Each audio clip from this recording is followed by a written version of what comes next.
नमस्कार, मैं हूं सुधांशु मिश्र। राजा भोज और गंगू तेली की कहानी बहुत लोगों ने सुनी होगी।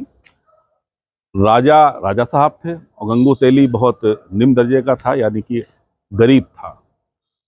राजा साहब के जलवे थे तो गंगू की भी उन्होंने बहुत खातिरदारी की, और आज अगर राजा साहब होते तो आज भी उनके जलवे होते, और गंगू तेली ही रहा।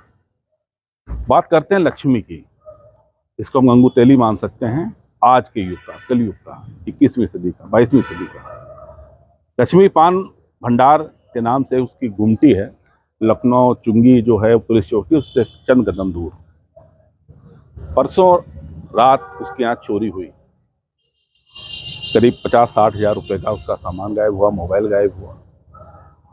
उसका भी एक अपनी कहानी उसकी है। बहुत मेहनती है, मैं समझता हूँ, और कि सुबह 8:30-9 बजे आता है और 10:30 पौने 11 बजे जाता है।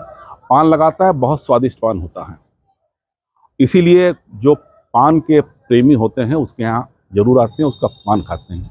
यहाँ ही नहीं, बाहर के लोग जब आते हैं, अगर लक्ष्मी का एक बार उन्होंने पान खाया है तो जरूर खाते हैं। अब उसकी भी एक खूबी है, वो बहुत मजाकिया व्यक्ति है। वो मजाक करता है, तरह तरह के मजाक करता है। कुछ शुद्ध होते हैं, कुछ अशुद्ध भी होते हैं, लेकिन मजाक करता है। तो फिर चोरी पर आते हैं। चोरी हुई, डायल 112 को उसने सूचना दी, पुलिस आई, जांच की। डायल 112 ने कोतवाली शहर को सूचना दी, कोतवाली शहर से सिपाही आए और तमाम पूछताछ करने के बाद कहने ठीक है साहब, एप्लीकेशन दीजिए आप। कोतवाली गया, उससे कहा गया जाइए चौकी पे जाइए। चौकी गया, कहने लगे साहब कोतवाली जाइए।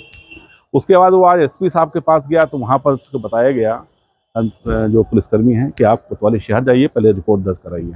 कोतवाली शहर पहुँचा तो उसकी रिपोर्ट नहीं दर्ज हुई। कहा गया आप बैठे रहिए, कोतवाल साहब आएंगे और जैसा वो बताएंगे वैसी रिपोर्ट दर्ज होगी। ना उसको टोकन दिया गया, ना उसकी रिपोर्ट दर्ज हुई। 2000 रुपये से व्यवसाय उसने शुरू किया था और आज अच्छा खासा कमाता है। खुद कुंवारा है, लेकिन 2 शादीशुदा भतीजों को अपने पास रखता है। ईमानदार व्यक्ति है, लेकिन उसकी एफआईआर दर्ज नहीं हुई। चाहे वो चोरी छोटी हो चाहे बड़ी हो, उसके लिए 60,000 बहुत हैं। और जिस तरह से पुलिस ने रवैया दिखाया अपना पूरा, इस समय जब एसपी नीरज कुमार जादौन काफ़ी सख्त तेवर के हैं, लगातार एक्शन लेते हैं, ऐसे में उसके इतने लोग मिलने वाले हैं कि लगातार उससे पूछ रहे हैं कि भैया एफआईआर दर्ज हुई। वो हर व्यक्ति से कह रहा है साहब नहीं। तो कहीं ना कहीं पुलिस की भी छवि इससे खराब होती है। इसको देखना चाहिए था, अगर उसकी जानकारी बिल्कुल सही है, वो बता रहा वाकई में चोरी हुई, तो कम से कम उसकी एफआईआर दर्ज होनी चाहिए थी, लेकिन वो नहीं हुई। अब इसमें भी एक राज खुल के आ रहा है। कुछ पुलिसकर्मियों ने उससे कहा साहब एफआईआर मत दर्ज कराओ, ऐसे ही हो सकता सामान मिल जाए।